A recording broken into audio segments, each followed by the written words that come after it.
At 39, Bruno Mars looks like the kind of star who has already solved life. Sold-out rooms, a catalog stacked with hits, and a Las Vegas residency that keeps extending as if the stage is the safest place he knows. Yet the internet keeps dragging one question back into the spotlight. What is he really paying for every time he performs? The transcript frames it as a finally confirms the rumors moment, but the real hook is not a clean confession or a single headline. It is the collision of three storylines that have been circling him for years. Money whispers tied to gambling, a private relationship that fans believe is quietly shifting, and a childhood that may explain why he never seems to stop moving. Before we even argue about numbers, the narrative forces one uncomfortable idea to the surface. Sometimes the most polished performer is also the most practiced at hiding pain. According to the transcript, Bruno was not eased into entertainment. He was thrown into it. While most kids were still figuring out school and play, he was already performing constantly in Waikiki as the centerpiece of his family's musical act, dressed up like a tiny Elvis and trained to win crowds like it was normal. That kind of upbringing can build talent, but it can also build a dependency, a belief that applause equals safety. Then the story pivots. The transcript claims his parents divorced when he was around early adolescence, and the family act collapsed, cutting off the lights, the routine, and the income at the same time. It describes unstable nights, makeshift sleeping situations, meals that were cheap and repetitive, and months without electricity while he practiced music in the dark, still pushing forward because stopping did not feel like an option. At school, the transcript says he was teased for thrift store clothes, yet he found a way to earn money impersonating Michael Jackson, scraping together enough to chase demo tapes and bus fare. That hunger follows him into the next chapter, moving to Los Angeles at 18 with limited cash, bouncing through cramped living situations, taking whatever work he can, and getting rejected by labels that want to reshape him into an identity that sells easier than the one he wrote for himself. The point is not to romanticize struggle. It is to explain the wiring. If you grow up learning that performance keeps you afloat, you may keep performing long after you have made it, because rest feels like risk. That is why rumors stick so easily to a Vegas headline. A man who works relentlessly, keeps his private life sealed, and jokes through pressure invites people to fill the silence with their own conclusions. Part 1 sets the stakes. This is not just a story about whether a rumor is true, but about why the world is so ready to believe it, and what it says about the real Bruno behind the shine. When the transcript moves Bruno from Hawaii to Los Angeles, it stops feeling like a success story and starts reading like a test of nerve. It says he arrived at 18 with only $600, 3 demo CDs, and his new name written on a luggage tag, a symbolic detail that matters because it frames the next years as reinvention under pressure. In the first stretch, the transcript paints a life that is unstable, cramped, and humiliating in ways fame later could not erase.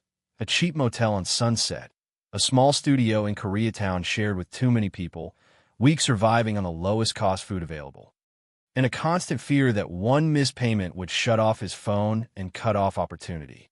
The transcript even leans into the idea that he'd bluffed his way into survival, claiming he lied to land a DJ job despite never touching the equipment, got fired almost immediately, yet still treated the small cash he made like a lifeline. Then comes the first almost made it moment that turned into rejection. Motown offered him a deal, a thin contract that sounded big to a kid who had been hungry for years, but the label did not know what to do with him and, according to the transcript, wanted to funnel him into a specific lane, a Latin pop mold that did not match what he wanted to write or who he wanted to be. That conflict is not just industry drama. It becomes the backbone of this entire narrative. If the world keeps trying to define him as a product, and he keeps resisting, then every later rumor about him being controlled, trapped, or owned by someone else lands harder, because fans have already been taught to see him as a man who refuses a cage until the cage starts paying too well. The transcript says Motown dropped him within months without releasing anything, and it describes the humiliation of having told his family he was signed only to be sent back to zero, but it also frames this as a turning point. failure forcing him to build a new path instead of begging for permission. That is where Philip Lawrence enters the story, and the partnership becomes a survival strategy. The transcript describes them working like men with a clock over their heads, writing constantly, studying over 1,000 songs before releasing one, learning hitmaking like it was a craft you could sharpen into a weapon. Even the origin of the Smeezingtons, shouted in the studio when something sounded right, reads like a coping mechanism. When you have nothing, you invent a name, a team, a mythology, because it keeps you from feeling alone. The transcript stacks the details to show how close they were to breaking. Riding in the back of an old Corolla parked outside a small Hollywood studio, paying for access with cheap burritos, chasing connections through family help, and finally getting a moment of recognition when a demo reached someone connected to Dr. Dre. The transcript dramatizes the audition-like nature of that moment, claiming a skeptical listener nearly tossed the CD until a specific vocal moment made him rewind, and whether or not every beat is perfectly remembered, the purpose is clear. Bruno's early career was a series of seconds that could have ended everything, or could have opened the door. Then the door finally cracked, but not in the way most people imagine. The transcript emphasizes that Bruno did not explode as a solo artist first. He exploded as a writer and hook builder for other people, selling songs to survive, taking the kind of deals that keep you afloat, but also teach you what your talent is worth when you're desperate. It frames the early right round success as a breakthrough that proved they could manufacture chart gravity, and then it accelerates into the run of credits and momentum that eventually made Just the Way You Are possible. Part 2 matters because it quietly sets up the psychology behind the rumor machine.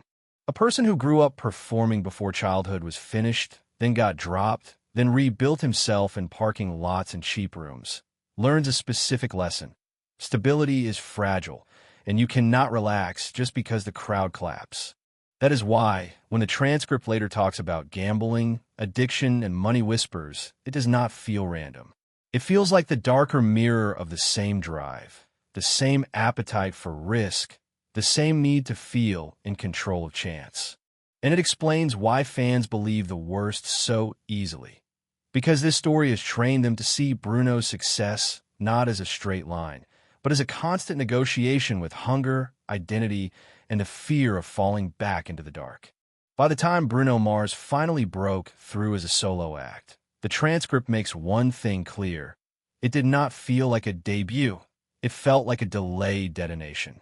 Years of being overlooked, dropped, reshaped, and underpaid had already trained him to treat every opportunity like it could vanish overnight. So when the public saw a smiling new pop star arrive with Just the Way You Are, the reality underneath was a man who had already lived multiple careers in the shadows, writing for other artists, building hits without getting the spotlight, and learning exactly how the industry extracts value from people who are hungry enough to accept any deal.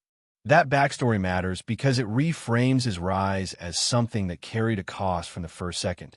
If you spend your formative adult years in survival mode, you do not automatically exit that mode just because the charts finally say your name. You simply learn how to survive on a larger stage. The transcript describes that early solo period as deceptively fragile. It points to the small EP that barely made noise, the kind of release that could have ended the conversation if the next move did not land.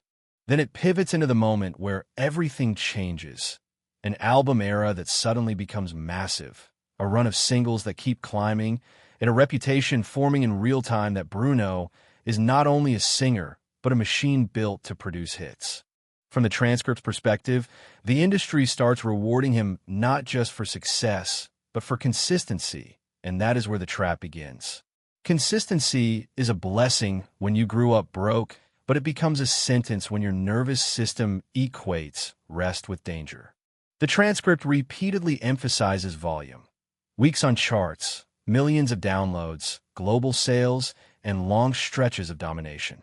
Even if a viewer does not memorize the exact numbers, the emotional message is obvious. Bruno's career did not expand slowly. It accelerated into a pace that demands constant output, constant touring, constant proving. Then the transcript introduces a crucial pivot that reshapes Bruno's image from hitmaker into craft obsessive. It highlights the way he and his team studied songs, built records with meticulous detail, and treated production like a discipline. The point of those details is not technical bragging. It is psychological. A person who grew up under the expectation of performing 2 shows a night as a child learns that perfection is not optional. Perfection is what keeps the room on your side. Perfection is what prevents humiliation. So when he becomes famous, the habit does not soften. It sharpens. The transcript paints Bruno as someone who is not simply talented, but controlled, sometimes rigid, as if looseness could lead to collapse. That framing is essential for what comes next, because it makes the later rumor narrative feel less like random gossip and more like a shadow that has been following him all along. Here is where the transcript starts stacking spectacle, genre bending, label tension, award nights, tours that stretch into hundreds of shows, and a Las Vegas identity that grows louder with every year. The transcript pushes the idea that Bruno thrives in Vegas because Vegas mirrors his inner wiring: bright lights, pressure, chance, money, and the ritual of performing night after night. Vegas is not just a location. In this story, it is a symbol. It is the place where glamour and danger share the same hallway. It is where a man can be celebrated on stage and destroyed off stage without the public noticing until the next headline. That is why the transcript leans hard into gambling as the dark twin of performance.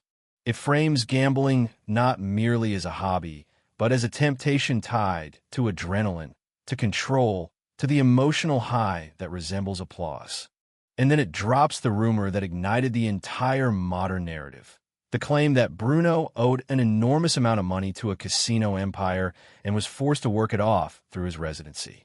The transcript treats it like a firestorm, and it is easy to see why. It is a rumor built for virality. A superstar who sings about luxury allegedly trapped inside the most luxurious machine on earth. The rumor does not even need evidence to spread, because it matches a story people already know how to consume. But the transcript also includes the counterweight: denial, pushback, and Bruno's own strategy of turning the rumor into comedy. That choice is revealing. When a celebrity faces a damaging rumor, the default response is legal language, clean statements, and silence. Bruno's transcript-driven persona does something different. He jokes, he performs the rumor back to the audience. He makes it sound small by making it funny. On the surface, it looks like confidence. Underneath, it reads like an old survival skill. If you can control the narrative's tone, you can reduce its power. If you can make the crowd laugh first, you can stop them from staring too long at the bruise. The transcript suggests he repeated this tactic across moments, using humor online and on stage, letting the rumor become free promotion instead of free shame. And that is where the story gets more complicated, because even a false rumor can still leave residue. If millions of people repeat a claim long enough, it becomes part of your public identity, whether you deserve it or not. The transcript then braids in the relationship storyline, because rumors about money rarely travel alone. They travel with theories about why a relationship looks distant, why someone stops posting, why a partner seems absent, why separate holidays become a clue. The transcript frames Jessica as walking away without offering hard confirmation, and that uncertainty is exactly what fuels the audience. When there is no official statement, the public fills the vacuum with patterns: erased posts, missing appearances, solitary travel, a comment that sounds supportive but distant. In the transcript's framing, the relationship becomes another mirror of Bruno's larger problem: the separation between the performer and the person. The performer can sell romance to stadiums. The person may not even be able to protect his own private life from turning into content. In the transcript, the phrase "finally confirms the rumors" is less about a single admission and more about a psychological pivot. Bruno stops letting the outside world narrate him, and he starts narrating the outside world back. That matters because the rumors described are not just tabloid noise. They are a public shorthand for a deeper fear, that the same hunger that built his career could also hollow it out. The transcript keeps returning to the rhythm of performance, night after night, as if the schedule itself is the first addiction. If your identity is forged in repetition, then the quiet between shows can feel like danger. In that frame, the rumors become symbolic. People are not only asking, is he in debt? They are asking, what price does a man pay when he's been trained since childhood to never stop moving? Public reporting gives the rumor a clear origin point. In March 2024, an anonymously sourced report circulated claiming Bruno had accumulated over $50 million in gambling debt with MGM Resorts and was paying it off through his Las Vegas residency. MGM responded quickly and unequivocally, stating the claims were false and emphasizing that he had no debt with the company and that their partnership was long-standing and rooted in mutual respect. In the transcript's narrative logic, this official denial is not the end of the story, because the internet rarely treats denials as closure. Denials are read as strategy. They are interpreted as reputation management. And even when a denial is credible, the rumor can still thrive because it is emotionally satisfying. It tells a simple, cinematic tale. The pop star who sells gold on stage is secretly trapped by the neon machine offstage. That tale spreads because it feels plausible to audiences who already know Bruno's biography as a sequence of extremes. Childhood labor disguised as talent, poverty disguised as grit, and success disguised as effortless charm. Once that framing exists, the public begins to treat any gap in the story as proof that something darker is hiding. What makes this rumor cycle uniquely Bruno, and why the transcript leans into it, is how he responds. Instead of legal language, he uses comedy as counter-programming. In late 2024 and into 2025, multiple outlets noted that he joked about the debt rumor on social media, including quips tied to streaming milestones, effectively turning the accusation into a punchline and making the rumor feel smaller every time it tried to grow teeth. This is not a trivial detail. It is a strategy with roots. When you have lived through humiliation, you learn that silence can sound like surrender, but humor can sound like control. Comedy lets him stand above the rumor without pretending it does not exist. It also forces the audience into a choice. If they laugh with him, they become less willing to treat the rumor as a weapon. If they keep insisting the rumor is true, they start to look like they are missing the point because the point has shifted. The transcript frames this as Bruno's brand of survival. He does not deny the internet its story. He simply changes the genre of that story from scandal to satire. Still, the transcript does not present rumors as harmless. It pairs the debt narrative with hints of personal strain, particularly around his long-term relationship with Jessica Caban, describing distance, missing public signals, and ambiguous online moments that fans read like evidence. Here, you have to be careful as a storyteller. Ambiguity is powerful, but it is also where misinformation thrives. The most accurate way to use this material is to describe the pattern the transcript portrays, not to declare private facts as confirmed. The transcript's real utility is not they broke up, but fame creates a paper trail that strangers treat like a courtroom. A deleted post becomes testimony. A quiet holiday becomes motive. A supportive comment becomes a coded confession. In that environment, Bruno's instinct to say less about his private life becomes gasoline, because privacy is interpreted as secrecy, and secrecy is interpreted as guilt. This is where the transcript's mention of addiction that almost killed his career should be handled with discipline. The transcript uses addiction as a dramatic engine, but it does not provide a sourced, specific confession in the excerpt you provided. What we can responsibly do is connect the broader idea of risk and self-sabotage to something that is well documented. Bruno's legal trouble in Las Vegas in 2010 involving cocaine possession, and the subsequent resolution after he completed the terms of a plea deal, including a fine, community service, and counseling, with reports later noting the case was cleared or dismissed once requirements were met. Placed in the story, that episode does not need sensationalism. It functions as a real-world marker that even at the height of early fame, the nightlife gravity of Vegas was not just aesthetic. It could pull hard, and that is precisely why the gambling rumor felt sticky to so many people. Not because there was proof, but because the setting already had history. Vegas is where he performs triumph. Vegas is also where, at least once, the boundaries around him were tested in a way that became public record. That tension is the emotional logic the transcript exploits. So if part 3 was about the rumor becoming a brand, part 4 is about the brand becoming a mirror. The transcript is essentially arguing that the real confession is not "I owe money," because credible reporting and MGM statements say otherwise. The confession is, "I have spent my whole life in systems that monetize risk." Childhood performance monetized charm. The music industry monetized identity. Touring monetized stamina. Vegas monetized spectacle. And somewhere inside that machinery, a person can start to confuse survival with self-destruction, because both require the same thing: keep going, no matter what it costs. The clean way to land this part, consistent with the transcript's tone, is to let the rumor end as a question of meaning, not a question of numbers. Whether the 50 million figure was true or false is less important to the audience than what it represents.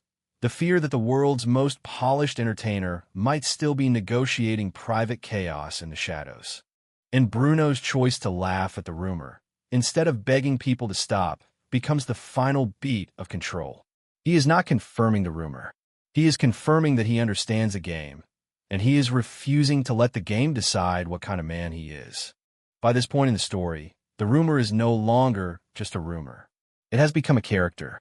It walks into the narrative every time Bruno steps on a Vegas stage, and it follows him into the comment sections like a shadow that refuses to blink.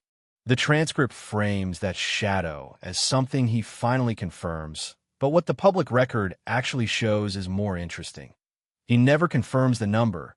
He neutralizes the power of the number. In March 2024, the viral claim that he owed MGM Resorts around $50 million spread fast because it sounded like the perfect Vegas tragedy. MGM responded quickly, explicitly denying that he had any gambling debt with the company and calling the claim false, while emphasizing their long-standing relationship. And yet the denial did not kill the story, because that is not how modern fame works. A denial addresses facts, but a rumor survives on mood. The mood was simple. Bruno Mars, the man who sells glitter and confidence, must secretly be bleeding behind the curtain. The transcript feeds that mood by weaving hardship into the glamour. The child performer who worked like an adult, the teenager who slept in desperate places, the young songwriter who survived on cheap food and borrowed time. In that context, the audience does not need hard evidence to believe a darker twist. They only need the feeling that the cost of the shine has not been paid in full. What changes the tone is how Bruno chooses to respond. Instead of treating the rumor like an accusation he must defeat, he treats it like a prop he can control. He joked publicly about being out of debt while celebrating a major Spotify milestone, turning the narrative from scandal into satire and training the audience to laugh rather than hunt. This move matters because comedy is not just deflection. It is a form of ownership. The moment he makes the joke, he reframes the rumor as something that cannot hurt him unless he agrees to act hurt. He does not argue with strangers on the internet. He recruits them into the punchline. If you want the real explanation for why Vegas keeps returning in this story, it is not because Vegas is where he is trapped.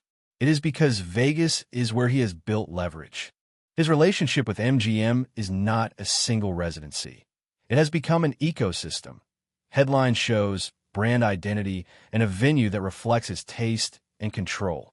In early 2024, MGM announced the opening of the Pinky Ring at Bellagio, describing it as a cocktail lounge curated by Mars with live entertainment and a deliberately vintage glamour concept. In other words, the same corporate partner the rumor tried to weaponize against him is also the partner publicly amplifying his creative footprint on the Strip. That does not prove anything about his private spending, but it does clarify one key point for your script. The more the internet tries to cast him as a captive, the more the public record portrays him as an architect. Now, the transcript hints at addiction and a near collapse. And you can give that tension real gravity without inventing details. There is an established, documented moment when a Vegas glow around Bruno cracked in public, his 2010 cocaine possession case, which was later cleared after he completed the terms of a plea agreement that included a fine, community service, and counseling, with reporting noting the case was dismissed once requirements were met. You do not need to sensationalize that episode. You only need to place it correctly in the emotional logic of the transcript. When your life is built around late nights, high pressure, and endless performance, escape does not always arrive as a dramatic downfall. Sometimes it arrives as a small decision repeated until it becomes a headline. This is also the safest, most responsible way to handle the transcript's line about a dark family secret.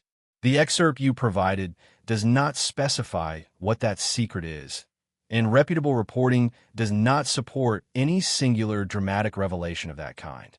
So rather than fabricate a secret, you can use the phrase as a storytelling device. The secret is not a conspiracy. It is the private interior cost of being turned into a product before you were old enough to consent to the deal. In the transcript's timeline, Bruno performs like a grown man while still a child, then loses stability when his parents divorce, then rebuilds himself through relentless work. If you want a secret that fits the facts and still hits emotionally, it is this. The audience thinks they are watching confidence, but they're often watching a survival skill that learned to wear a tuxedo. That framing also helps you address the relationship thread without overclaiming. The transcript describes Jessica Caban as walking away, and fans interpreting social media as evidence. But what we can say with confidence is narrower. Public interest in their status intensified around late 2024 into 2025, driven by online signals and a lack of direct confirmation. Some entertainment coverage treats it as unresolved rather than confirmed either way. For your part 5, the key is not whether they are together. The key is how fame turns absence into an accusation. A quiet month becomes a narrative. A missing photo becomes proof. And the person at the center learns that silence is expensive because everyone else will monetize it for you. So where does the story go next if the rumor does not end with a confession? It goes to the only place Bruno has ever consistently answered pressure, the work. In early January 2026, reporting noted that he announced his next solo album is finished, his first solo album completion in nearly a decade since 24K Magic. While he continues to dominate headlines through collaborations and the Vegas machine that refuses to slow down. This is the most compelling twist for your HHW_2 arc. The rumor claims he is performing because he has to. The public record suggests he is performing because that is the language he trusts most when the world gets loud. And that is how you end part 5 with a sharper hook than did he really owe $50 million? The hook is what happens when the only coping mechanism you have ever had is to get back on stage and become Bruno Mars again. Because that version of him is invincible. He hits the note, he lands the joke, he turns pain into rhythm. But the transcript's deeper question remains unanswered, and it is the one your part 6 should chase. When the lights finally go down, does he know how to live in a room where nobody is clapping? He did not sign his name under a debt figure. He did not deliver a courtroom confession. Instead, he confirmed something far more intimate and far more unsettling. The stage is not just his job, it is his refuge. The transcript opens with him admitting the grind in plain language, thinking about how he has to perform constantly, night after night, and that line reframes the entire gossip cycle. Because once you see the pattern, the rumor stops being the headline and becomes the symptom. People were obsessed with the idea that Vegas owned him. Yet the more credible story is that Bruno has been owned by performance since he was a child, long before he was famous, long before he ever stepped into a casino as a wealthy man.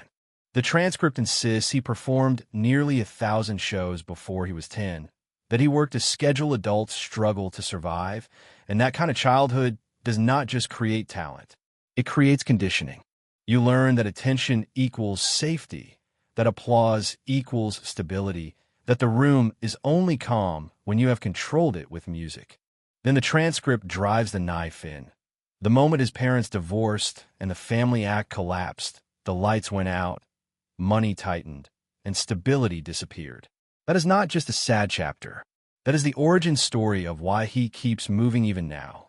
It is also why the rumor about debt felt believable to so many people even after denial, because it fits the emotional silhouette of his life. A man who survives by staying in motion, a man who jokes about pressure, because pressure has always been the atmosphere he breathes. That is why his humor matters so much. When MGM denied the debt rumor, they addressed the external claim. When Bruno joked about it publicly, he addressed the internal hunger. He took the narrative and made it small enough to swallow, because he knows what happens when a story is allowed to grow unchecked. It becomes a cage. But comedy is also a confession in disguise. It tells you he understands how quickly shame can spread, how quickly the internet can turn a man into a meme, and how quickly that meme can start to feel like a verdict. The transcript hints at addiction and a near derailment, and without inventing details, you can still land the truth at the center. Risk has always been part of his ecosystem.